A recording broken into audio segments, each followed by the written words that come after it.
तो जैसे कि अभी सर्दी शुरू हो चुका है तो लेह में जो स्ट्रे डॉग्स का समस्या है, लोगों को ज्यादा लोग शिकायत करते हैं कि स्ट्रे डॉग बाइट केसेस काफी है। तो इस सिलसिले में जो स्ट्रे डॉग्स को कंट्रोल करने के लिए एनिमल हस्बेंड्री की तरफ से क्या कदम उठाते हैं, इसके बारे में हमारे साथ बात करने के लिए जो एनिमल हस्बेंड्री के टेक्निकल ऑफिसर डॉक्टर श्यामदर्जी जी से हमने रिक्वेस्ट किया। डॉक्टर साहब हमारे साथ जुड़ने के लिए बहुत बहुत शुक्रिया। सर, जो स्ट्रे डॉग्स का जो काफी शिकायत रहता है लेह में काफी संख्या में है, तो एनिमल हस्बेंड्री की तरफ से क्या क्या आप लोग स्टेप्स होता है sir dog control? Stray dog का इशू जो कि लद्दाख के लिए पूरा कंट्री का भी एक इशू है। ये तो एक बेसिकली एक वर्ल्ड वाइड इशू है स्ट्रे डॉग का। तो इसी तरह लद्दाख में भी एक स्ट्रे डॉग का जो प्रॉब्लम है वो बहुत बड़ा है। तो इसलिए जो डिपार्टमेंट है 2013 से हम इस दिशा में कुछ स्टरलाइजेशन प्रोग्राम हमने शुरू किया था।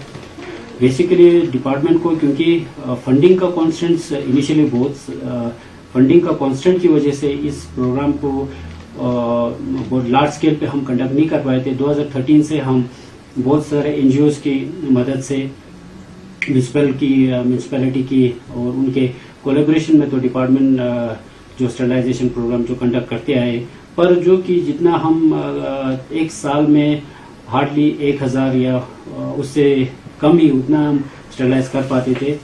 अब 2000 जो यूटी बनने के बाद जो फंडिंग का इशू है तो ऑलमोस्ट हमें काफी अभी फंडिंग का जो इशू है वो सॉल्व हो गया है।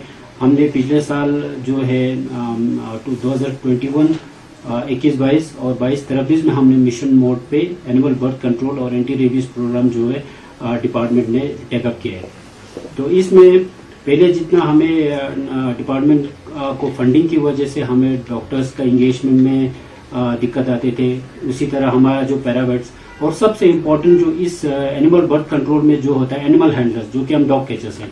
तो इस प्रोग्राम का सबसे महत्वपूर्ण जो पार्ट है वो है एनिमल हैंडलिंग, क्योंकि अब जो एनिमल हैंडलिंग में उसको एक ट्रेंड जो डॉग कैचर्स होना बहुत जरूरी है।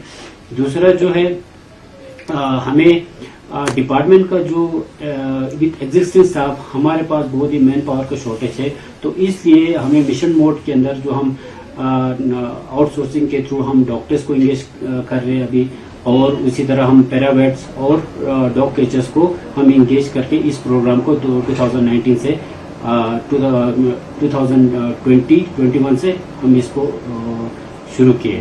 इसे डिपार्टमेंट ने जो अभी तक 2013 से 2020-21 तक हमने 8000 कुछ स्टरलाइजेशन कंडक्ट किए थे, पर इसका जो एबीसी का एनिमल बर्थ कंट्रोल और एंटी रेबीज जो बर्थ कंट्रोल का जो प्रोग्राम का मेन ऑब्जेक्टिव रहता है कि ये with in one breeding season हम 70% ऑफ द डॉग पॉपुलेशन को स्टरलाइज अगर कर पाए तो उसका जो प्रोग्राम जो इफेक्टिवनेस है तभी हम उसको मान सकते हैं। पर क्योंकि हमारे पास जो फंडिंग का कांस्टेंट है उसकी वजह से हम उतना जो 75% पॉपुलेशन को हम जो टारगेट को अचीव नहीं कर पाते थे। तो पिछले 2 मिशन मोड्स में हमने मिला के लास्ट ईयर और इस साल मिला के हमने कम से कम 13,000 डॉग्स को स्टरलाइज कर चुके हैं।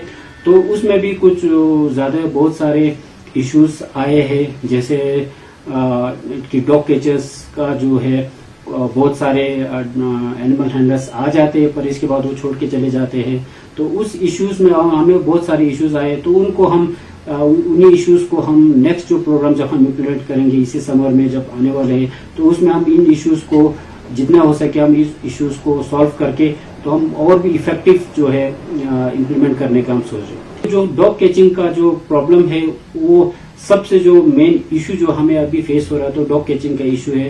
तो हम अब नेक्स्ट ईयर इसका कुछ दूसरा इश्यूज को कैसे हम इस इश्यूज को सॉल्व कर पाए तो उस दिशा में हम करके तो हम नेक्स्ट ईयर इससे अच्छा रिजल्ट देने के लिए हम कोशिश करेंगे। डॉक्टर साहब, आखिर में जो किसी को अगर मान लो कुत्ते ने काटा तो उसको इमीडिएटली क्या करना चाहिए, और रेबीज के बारे में थोड़ा बताया लोगों को जानकारी की। हाँ, स्ट्रे डॉग का 2 इश्यूज है। सबसे पहले तो डॉग बाइट का इशू बहुत सारे हैं, और दूसरा है जो हमारे एक रेबीज का एक जो कि एक जूनोटिक डिजीज है पर प्रिवेंटेबल है। अगर वैक्सीनेशन करें तो ये प्रिवेंटेबल डिजीज है। अभी दुनिया भर में 60,000 डेथ्स हर साल होते हैं, उसमें से 20,000 लगभग 20,000 जो कि इंडिया में होता है। तो ये बेसिकली और ह्यूमंस जो रेबीज है 99% जो है वो डॉग